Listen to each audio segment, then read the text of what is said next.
But to what you said right out the gate, and having an opportunity to talk independent wrestling, that has become our bread and butter here on the Simply Reliable Studios. It's like we can't shy away from talking about the major companies. That's what draws, right? That's what's going to bring your eyes to the product. But I don't feel like there's enough people out there that are talking about the independents, and that's really where we've tried to carve out our niche these last 5 months or so. Yeah. We've always been a crew that kind of did watch-alongs. Last year we dove like head first into the independents and really started covering those because again, there's not enough eyes on it. Right. As an independent promoter, and I'll ask you about this, your thoughts on this analogy. I've always looked at the independents as you look at your favorite minor league sporting team. Mm-hmm. This is where you get to see the next fresh up and comer before they make it to the majors. So it's like anybody out there that wants to discover who could be the next Will Ospreay, the next Kenny Omega, the next Cody Rhodes, the next Roman Reigns, go to your independents. Yep. Because that's where you're going to get to see these people. Absolutely. And you see it now, right? And I always tell people, my love of indie wrestling is because of the fact that, I've been a wrestling fan my whole life, right? It's just what it was. The first show I ever saw was WrestleMania 6, right? With the Hogan and Warrior, right? Because my dad bought a black box when we were kids. And we got the steel cable. So I had it. We called it for a black box. All right. I'm like, come and get me Cablevision. You guys don't even exist anymore. So fuck those guys. So I've always loved wrestling. My introduction to indie wrestling was just a random show in New Bedford, Massachusetts that I went to because Matt Taven was going to be there. Nice. Right. Okay. So I was like, wow, all right. Like he's a name. He's somebody that I've, watched on TV and I know he's a local guy. And you know what the hell? Let me give it a shot. It's a Sunday. I don't have anything else going on. Might as well go. Yeah. And I absolutely fell in love with the intimacy of indie wrestling because for the first time as a fan, I wasn't sitting 100, 250 feet away. Mm-hmm. I was 10 feet away from the ring. I was actually interacting with people. The crowd in and of itself was way more loud and raucous than I had heard at any other, at any big name wrestling show. So for me, I always, discuss indie wrestling as you catch people on your way up and you catch people on their way down. Mm-hmm. Right. Now, that may have some derogatory thought process behind it, right? Because I don't truly believe that anyone who leaves the major federations and goes and works the indies is on their way down. I mean, look at Matt Cardona, right? He killed it. Fucking right, he killed it. Right? Like, that fucking guy treats people like shit. Sorry, Matt. I don't know if you're going to watch this, but you big timed me more than enough times, pal. So what a dick. He treats people like shit and they give him $20 to take a photo. Right. And they're like, oh, he's so great. And then they go see someone who's like a genuine human being that truly gives a shit about the fans. And they're like, oh, yeah, but I don't have enough money to buy a T-shirt from you. But can I still get a picture? Because I gave it for $20. I gave Cardona $20 and he was a dick to me. So like you can come across people who are building their own way that are making their, making their path back to the big leagues. Mm-hmm. Or you come across people that are, kind of taking it easy. And I'm like, all right, you know what? I have nothing else to do this Saturday, so I might as well just, I might as well throw myself on a plane that hopefully the promoter pays for and go make a pretty decent payday and sell some merch and you're good to go. Right.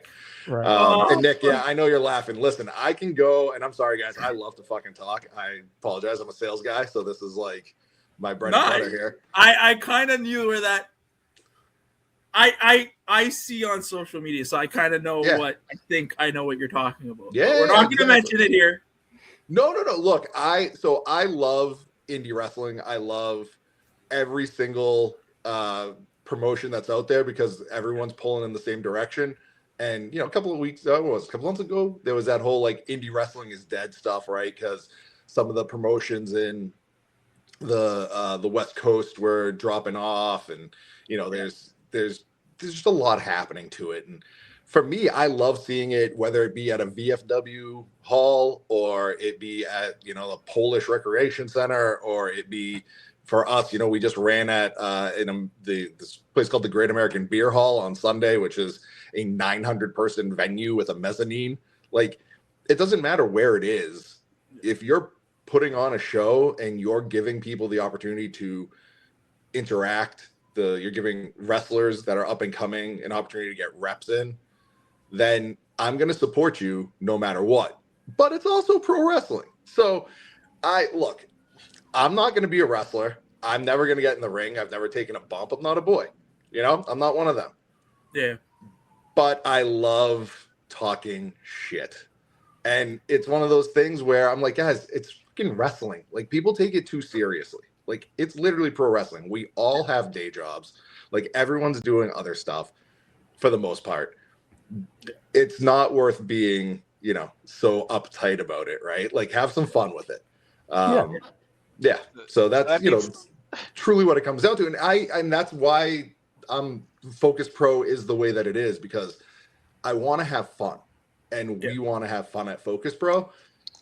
We're not going to have our talent signing contracts that tells them, before they show up, like, oh, make sure you sign this that says that you can't go out of the ring, or you can't talk to the crowd, or if you're gonna, if you're gonna cut a promo, it has to be approved by either me or somebody else. Or like, it's not.